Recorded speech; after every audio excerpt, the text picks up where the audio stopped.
The Animal Welfare League was started in 1959. You know, the care for animals weren't being fairly treated to it. They weren't being looked after much at all. I was visiting the pound just to see how the animals were looked after, and I was very concerned about the dogs.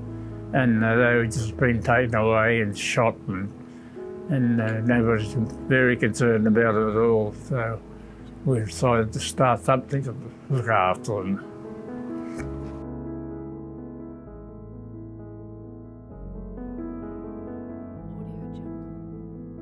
So a small group of people, my dad and mum being two of them, formed a small group, and the group then was called the Animal Lovers League.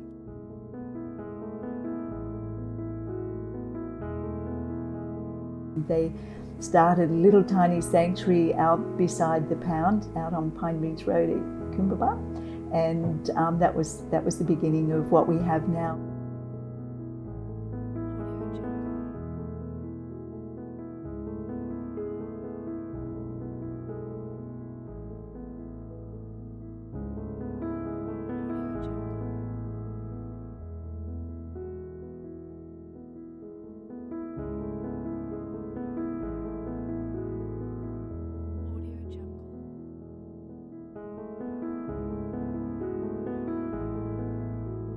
Back in 1993, we were left a bequest from John and Hazel Dodd, who were really wonderful animal lovers. At that time, the shelter was pretty basic still, so they really liked what we did. And when they passed on, we were the beneficiary of their estate. So at the time, I think it was over $1 million. That has allowed for the creation of the hospital as it stands today, which is, you know, a really modern facility. We also were able to build some amazing dog kennels. They were running really small pens. There were limited outdoor areas for them. So we were able to build 30 new dog kennels, and if you come out today and see them, they're really amazing. So when I first got involved down here in 1996, the situation wasn't really good for animals. There was really high euthanizing. So I sort of felt that I was really ready to commit my time, everything to the animals down here. And I felt, well, if I do that, I really want to make a difference. So every Friday I would take our van down to the pound and pick up the animals that were there and bring them through for rehoming. The day that I could go down to the pound and actually take every single animal that was there, which meant that was the first time in the history of the Bow Desert Pound that they didn't have to call in the vet to euthanize. And so that was just very emotional, and it was, a day that I remember the most. In the year 2001, the Queensland Veterinary Surgeons Board deregulated the Veterinary Surgeons Act, which allowed non-veterinarians to own and operate veterinary clinics in Queensland. And a consequence of that is that we were allowed to see private patients. And in, I think, mid-2001, we opened to the public. And there was just an overwhelming public response to what we were doing. I still remember the day an elderly couple came to our community vet clinic, and they were carrying their small dog in their arms, and they were bringing the dog to the clinic to be euthanized because they couldn't afford the cost for surgery at their vet. And this little dog was their best friend, and they were so distraught at the thought of living life without him. So you can imagine their joy when they found out that we could do the surgery for them at a cost that they could afford. These are the kinds of memories that stay with you forever and validate the importance of our community vet clinics. Within a very short number of years, we went from one vet to, I think, 12. And since then, we have now a second surgery on site, which does the shelter animals. The primary goal at the time when we first opened was to provide subsidised desexing for dogs and cats on the Gold Coast. And this was to do something towards controlling the stray animal population on the Gold Coast. So we wanted people to stop breeding of their pets so that there wouldn't be such an enormous number of stray animals, and we could work towards a zero euthanasia rate here at the AWL.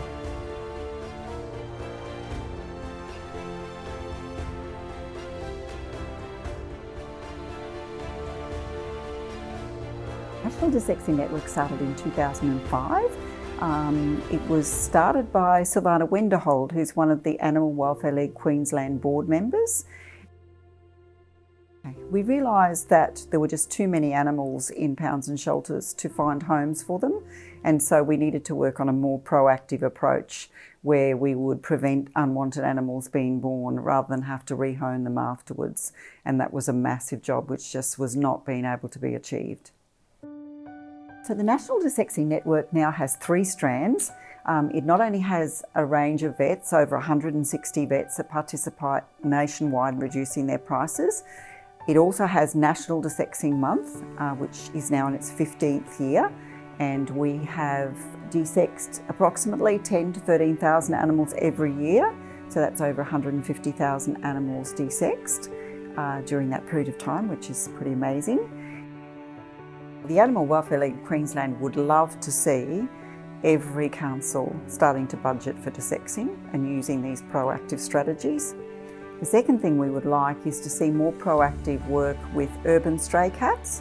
So currently urban stray cats are usually regarded as feral cats, and really they can be managed quite differently from the feral cats in remote communities, because in every city and town there are people who really genuinely want to help these cats, but they just need a little bit of support to get them desexed. AWLQ has been working with councils for many years, 60 years, and we've been working to rehome animals rather than euthanize them. So looking at decreasing animals coming into care, at desexing, microchipping and adoption.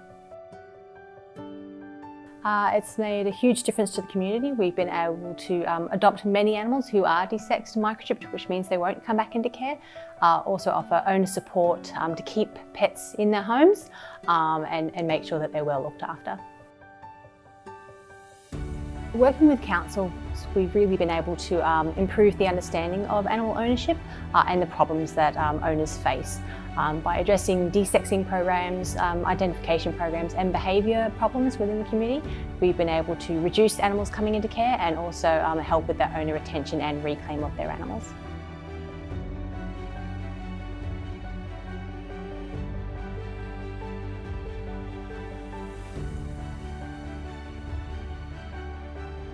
I think GTZ does is share information and implement strategies with councils and shelter groups so that we can achieve zero euthanasia of all healthy and treatable cats and dogs in every city and town in Australia. So getting to zero is based on 3 main principles, and one is that the whole community should be involved in managing its own stray and surrendered animals. They should know about how many animals are being euthanised, how many animals are coming into their facilities, and working on the solutions together. So we were in an ideal position in the city of Gold Coast in that Animal Welfare League Queensland managed all the stray and surrendered cats and dogs for the whole city. So we felt this was our opportunity to do the research, find out why animals were coming in, and then work with all the stakeholders in the community to reduce the numbers of animals coming in. We believe every cat and dog deserves a chance. So not just the healthy, cute ones, but all the cats and dogs, whether they be sick or whether they be injured or whether they be the unmanageable, boisterous young adolescent dogs that haven't really had any training. Every animal deserves the opportunity for a full life.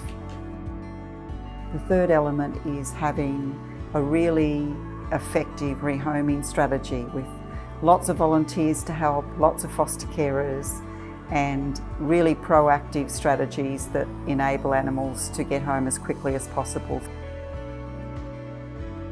We believe that over 90% of all Australian surrendered cats and dogs in any community can be saved, and we know that's achievable because the Animal Welfare League of Queensland has achieved that in the city of Gold Coast, which is the 6th largest city in Australia and the 2nd largest council in Australia.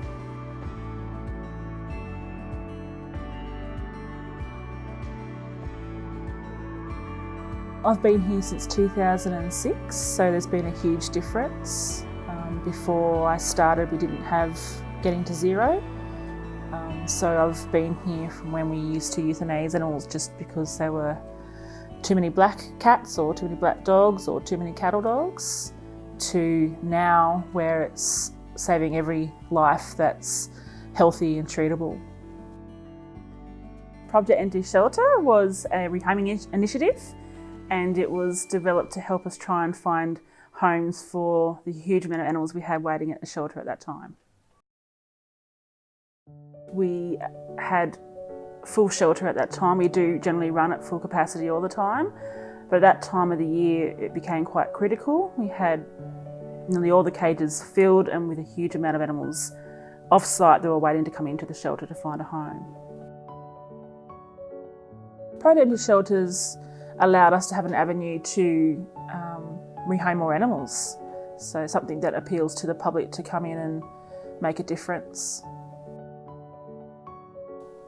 The effort that goes in behind the scenes from our staff and volunteers, particularly on both days, we have a huge amount of volunteers that come in and help us, and we couldn't do it without them. So seeing the camaraderie between everyone to make it happen and make it a successful rehoming campaign.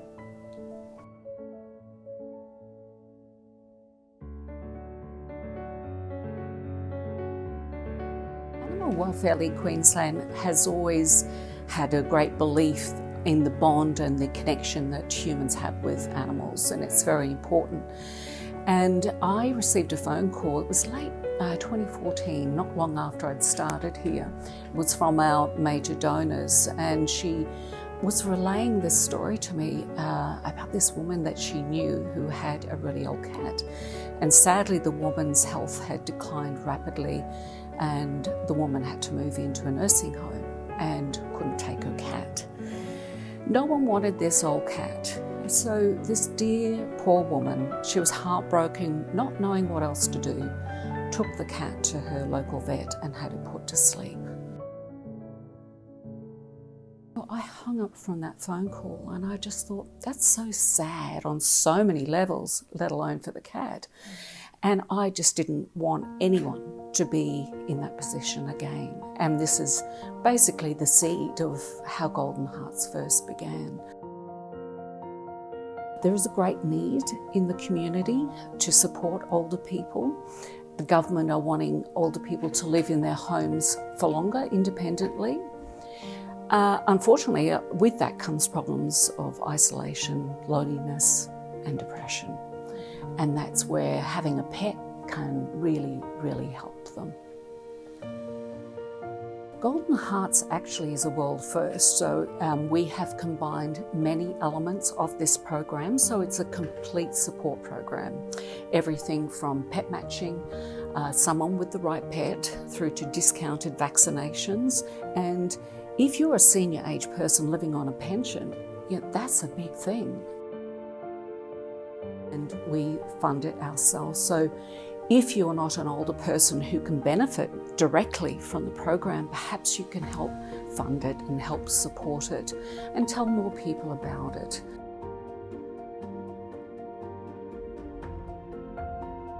Florence Venery, she passed away in 2014 and left a generous bequest to AWLQ. So her bequest allowed us to build a state-of-the-art rehoming facility for cats and kittens. And her bequest has changed lives, and it will continue to do so for all those cats that find themselves homeless and abandoned. We were so very honoured when the Honourable Michael Kirby became our patron in 2014. His dedication to fighting for both human and animal rights is truly incredible. And then Ida Buttrose first became involved with Animal Welfare League when she was ambassador for our Golden Hearts program. And we were again so pleased and honoured when she also became our patron alongside Michael in 2017. It means so much to Animal Welfare League Queensland to have two eminent Australians representing our cause.